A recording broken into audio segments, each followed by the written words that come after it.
और क्या नहीं चल रहा है। You most welcome back to our YouTube channel ABCD अपना बैलेंस कैरी डाउन। आज का हमारा सब्जेक्ट है OCM, organisation of commerce and management. मेरी आपसे रिक्वेस्ट है गाइस कि अगर आपको हमारा वीडियो पसंद आए तो लाइक कीजिए, शेयर कीजिए, कमेंट कीजिए एंड प्लीज सब्सक्राइब। सो बिना देरी किए शुरू करते हैं आज का हमारा topic, first lesson of OCM, principles of management. तो आइए देखते हैं। मैनेजमेंट के प्रिंसिपल्स को पढ़ने से पहले तो मैनेजमेंट का मीनिंग जानना जरूरी होगा और प्रिंसिपल्स का मीनिंग जानना जरूरी होगा। मैनेजमेंट का मतलब होता है टू कंट्रोल या फिर ऑर्गेनाइजेशन ऑफ समथिंग। किसी भी चीज का ऑर्गेनाइजेशन, उसको हम लोग क्या बोलेंगे, मैनेजमेंट, या फिर किसी भी चीज का कंट्रोल। लाइक हमारी स्कूल 7 to 12 होती है, ओके। तो स्कूल या कॉलेज जो भी हो, तो उसमें डिफरेंट लेक्चर्स होते हैं मॉर्निंग से पूरा 12 बजे तक, और बीच में ब्रेक वगैरह होता है।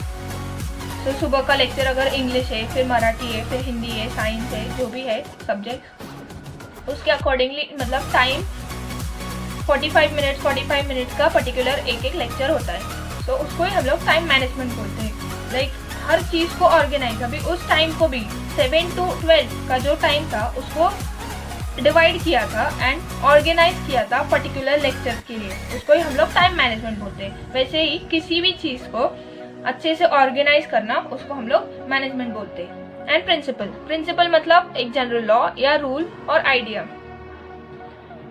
रूल या आइडिया को हम लोग प्रिंसिपल बोलते हैं। कोई भी वो अगर यूनिवर्सली एक्सेप्टेड है तो ही हम लोग उसको प्रिंसिपल बोल सकते हैं।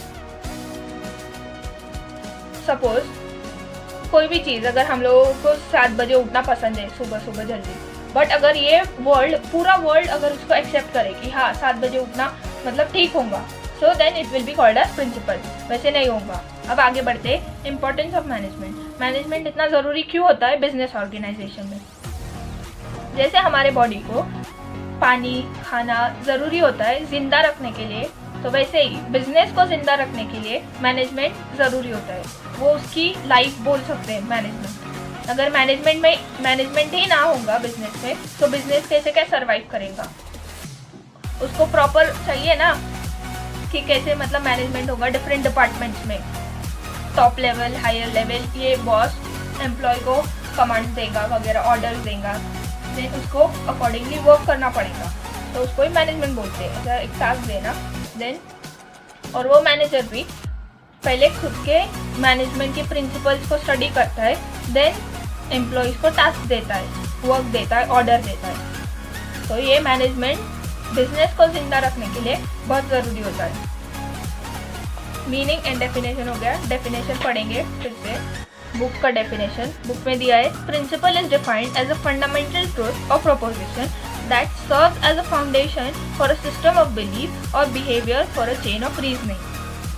इसी का मतलब है प्रिंसिपल। मैंने बोला था कि जैसा अगर पूरा वर्ल्ड एक चीज़ को एक्सेप्ट कर ले तो हम लोग उसको इन जनरल प्रिंसिपल बोलेंगे।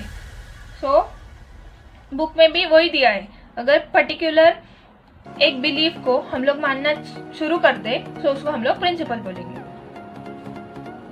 आई होप क्लियर हो गया। अभी nature of principles of management. अभी इस नेचर का मतलब कोई प्लांट, ट्रीज या माउंटेन्स नहीं है।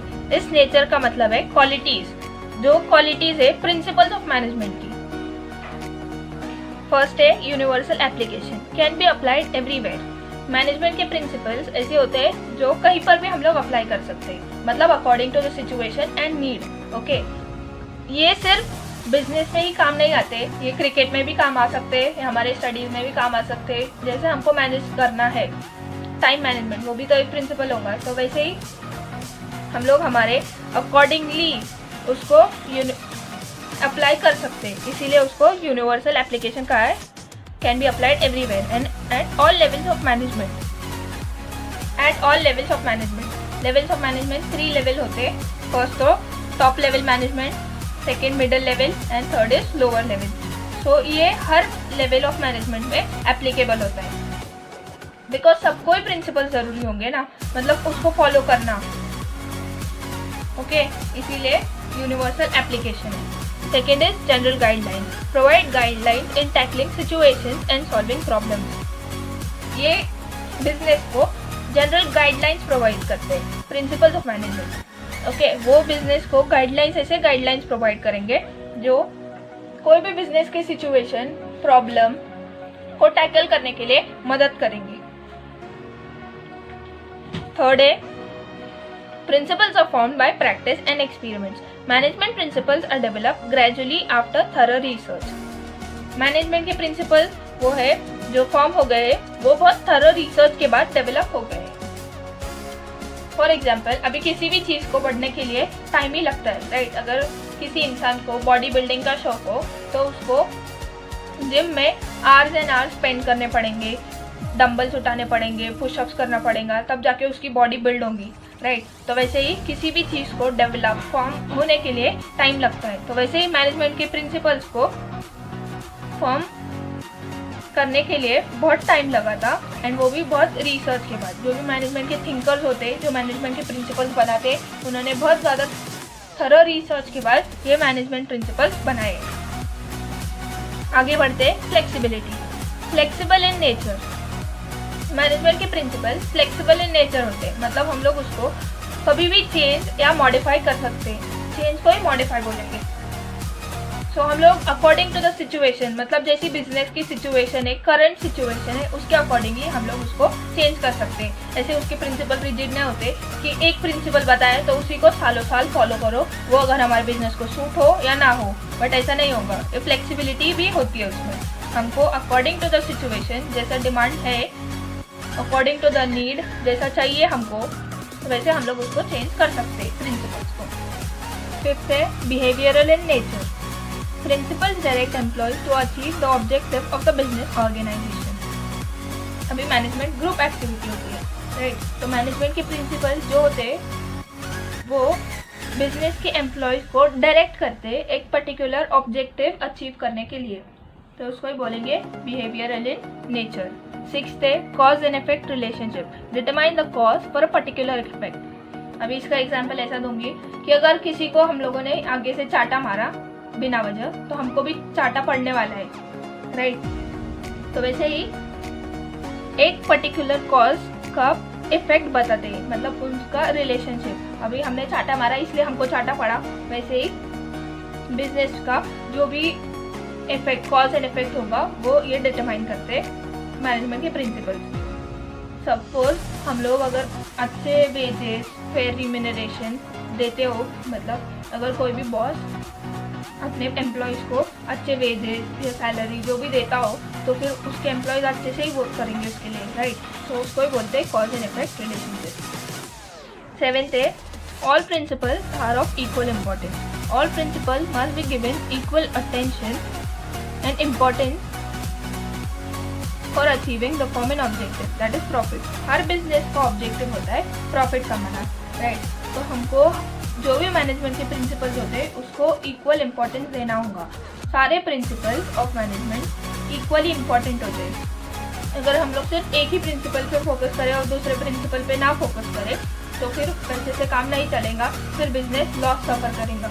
हम लोगों को हर चीज़ पर ध्यान देना होता है, हर एक प्रिंसिपल को इक्वली इम्पोर्टेंस देकर उसको चलाना होता है। तो अभी हमारे nature of principles of management खत्म हो गए।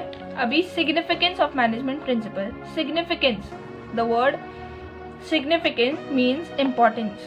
सिग्निफिकेंस का मतलब होता है इम्पोर्टेंस। मैनेजमेंट के प्रिंसिपल्स के क्या इम्पोर्टेंस होंगे, अभी हमको वो देखना है। फर्स्ट है provide useful insights to the manager. Management principle useful होते हैं मैनेजर्स के लिए, उनको understanding of the organisational situation and acting accordingly, मतलब उनको ऑर्गेनाइजेशन की सिचुएशन को समझना होता है, बिजनेस की सिचुएशन को पहले तो, देन उसके अकॉर्डिंगली काम करना होता है। मतलब अगर कोई भी प्रॉब्लम आए बिजनेस में तो उसको कैसे टैकल करना है, तो उसको उनको उतनी समझ होनी चाहिए। तो वो उनकी समझ कैसे डेवलप होती है, बाय मैनेजमेंट प्रिंसिपल्स। सेकेंड है helpful in efficient utilisation of resources. Okay, अभी रिसोर्सेज टू टाइप्स के होते हैं। First physical resources, physical resources में आएगा मटेरियल, मनी एक्सेट्रा, मशीनरी वगैरह, एंड ह्यूमन रिसोर्सेज में आएगा man power, human man power. Okay, तो इन टू रिसोर्सेज को, two types of resources, physical as well as human resources को कैसे बैलेंस रखना है एंड कैसे इनका ऑप्टिमम यूटिलाइजेशन होना चाहिए एक बिजनेस ऑर्गेनाइजेशन में, राइट। सीए की पोजीशन, अभी सीए, अगर सीए की जो भी है, सीए लास्ट की अकाउंटिंग एंट्रीज वगैरह वो चेक करता है at the end of the year business, right. CA का वही काम होता है। तो वैसे ही अगर बिजनेस के डिफरेंट डिपार्टमेंट्स में डिफरेंट लोगों को काम देना होता है। सीए को हम लोग जर्नल एंट्रीज लिखने नहीं बोल सकते, राइट, उसका वो काम नहीं है। तो ऑप्टिमम यूटिलाइजेशन ऑफ रिसोर्सेज मतलब जैसे जिसकी नीड है वैसे उसको उस जगह पर रखना है। And physical resources also, material money जहाँ पर जिसकी ज़रूरत है उसको वहीं पर रखना है। थर्ड है साइंटिफिक डिसीजन, सिस्टमैटिक और balance decision, not to work with trial and error method.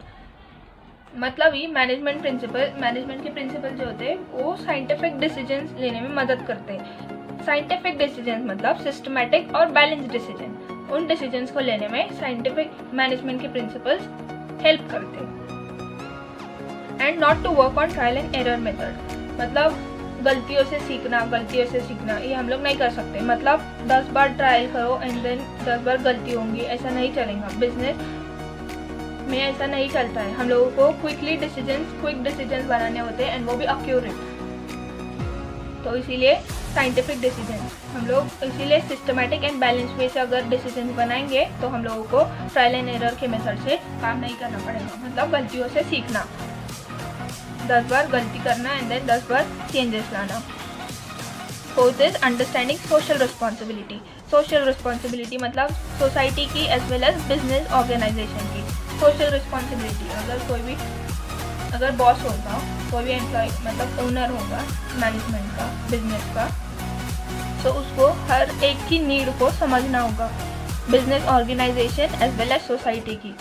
अगर वो कुछ प्रोडक्शन कर रहा है किसी चीज़ का तो उसको ये ध्यान में रखना होगा कि उसके मतलब कस्टमर्स को उसको क्वालिटी प्रोडक्ट सप्लाई करना है eight reasonable prices, quality product at reasonable prices. और बिजनेस ऑर्गेनाइजेशन वो फेयर कंपटीशन भी होना चाहिए, मतलब ऐसे इलीगल वगैरह चीज़ें नहीं बेचना चाहिए एंड ब्लैक ऐसा कुछ भी लालच देकर या फिर रॉन्ग वे से चीज़ों को बेचना वगैरह नहीं चाहिए। फेयर कंपटीशन रखना चाहिए and fair remuneration. Business organisation के अंदर जो भी लोग काम करते हैं, एम्प्लॉयज़, वर्कर्स जो भी है, उनको फेयर रिम्यूनरेशन मतलब उनको अच्छे वेजेस एंड सैलरीज देनी चाहिए, जैसे अकॉर्डिंग टू उनके काम। वो जैसा काम करेंगे वैसे उनको पैसे भी मिलने चाहिए। उनको मतलब वो ज़्यादा काम करें एंड उनको कम पे वेजेस या सैलरी मिले तो वो नहीं चलेगा, फिर वो अच्छे से काम भी नहीं करेंगे।